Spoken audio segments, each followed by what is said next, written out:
ponía a meditar y, hermano, acuérdese que Dios no está limitado, ¿verdad que no? Dios no está limitado a nada. A veces, como decía la hermana, ¿verdad?, que podemos caer en situaciones donde nos sentimos desanimados, tristes, pero todo depende de cómo está nuestra vida con el Señor Jesucristo. Porque yo le digo algo, mi hermano, que cuando yo empezaba en el ministerio, yo no estaba conforme cuando el pastor predicaba. Yo decía, no, estaba bueno. Yo recibí bendición, pero yo quiero más de la presencia del Señor. Entonces, ¿sabe qué es lo que hacía? Me iba a la casa y leía la Biblia todos los días, hermano, y eso es lo que me mantenía a mí vivo. Me mantenía dentro de mi corazón ardiendo para el Señor, por la razón que yo no dependía del predicador, yo dependía de Dios. Así usted debe de ser en su vida espiritual con el Señor, de depender del Señor, no del predicador que está enfrente, ¿verdad?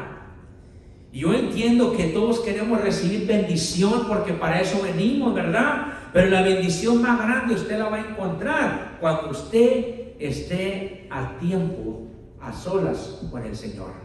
Aquí hay bendición, claro que sí lo hay, porque la bendición siempre está para todos nosotros, únicamente que tenemos que estar dispuestos a recibirla. Porque yo una vez escuché, ¿verdad?, hace mucho tiempo, y no voy a decir quién fue, no fue aquí, ¿verdad?, que unas personas vinieron a un lugar y dijeron, es que yo no siento el Espíritu de Dios ahí, yo no siento nada. Y una persona le dijo, si no sientes nada, es porque tienes un problema serio. Y dijo, esa persona dijo, pero ¿cómo? ¿Qué problema serio? Si yo quiero venir a llenarme.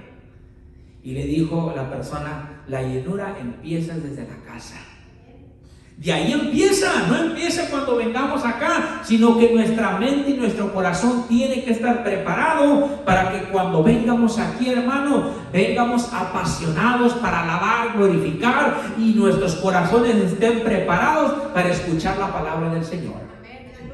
Porque acuérdense que Jesús, hermano, hace una comparación del ser humano, que hay 4 diferentes tipos de tierras. ¿Cuántos han escuchado eso? La parábola del sembrador, no vamos a predicar de eso, hablaba de un corazón que cayó una semilla que cayó junto al camino, dura, un camino donde pasa mucha gente, y usted sabe que no se puede sembrar una semilla ahí, porque por lo regular está muy duro lo que viene siendo la tierra. El problema no era la semilla, el problema era el lugar donde estaba tratándose de sembrarse.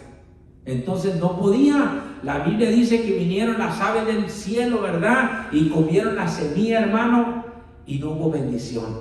En otras palabras, vino el enemigo y le robó la bendición. Y otros también cayeron entre los pedregales, entre las piedras, ¿verdad? Y como no había mucha profundidad, ahí en ese lugar salió el sol y se quemó rápidamente lo que viene siendo esa semilla, ¿verdad? Y luego había otra que cayó entre los espinos, pero los afanes del mundo, las cosas, las riquezas, ¿verdad?, que el mundo a veces tiene que ofrecernos, no permitió que esa semilla brotara y diera fruto.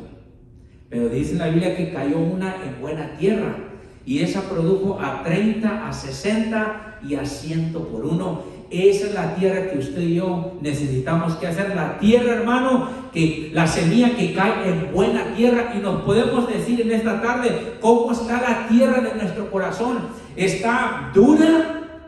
¿Está lleno de problemas de afuera?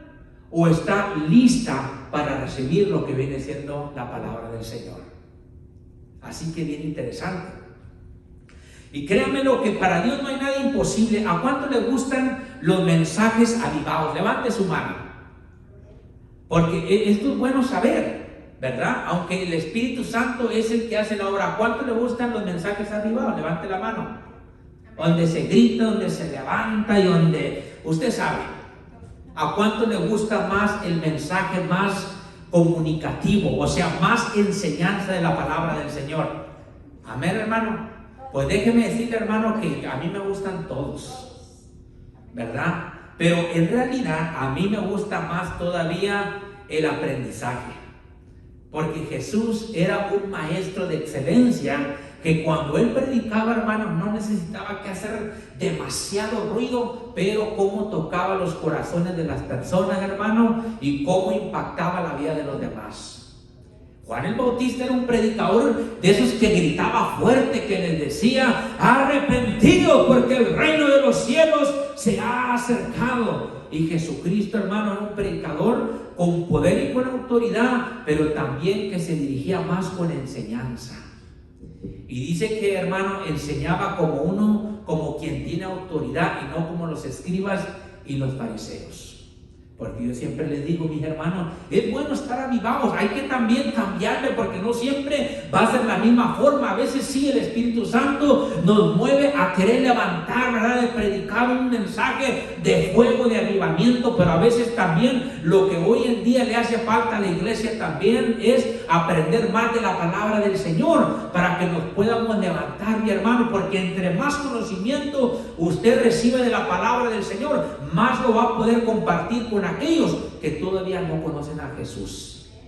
Ese es el propósito. El propósito no es de que otros estén más arriba que los demás. El propósito es que todos nosotros estemos en el mismo nivel.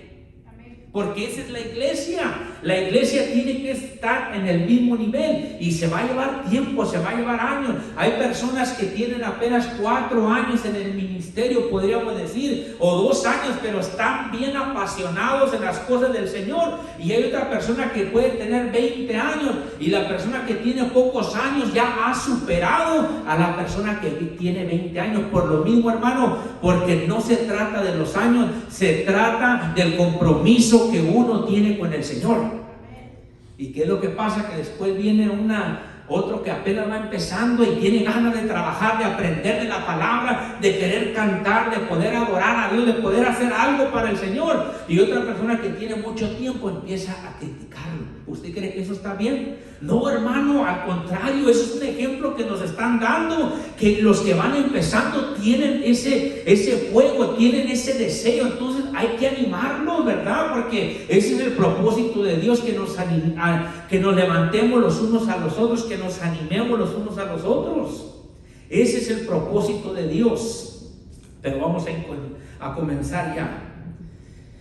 Vamos a preparar el teléfono.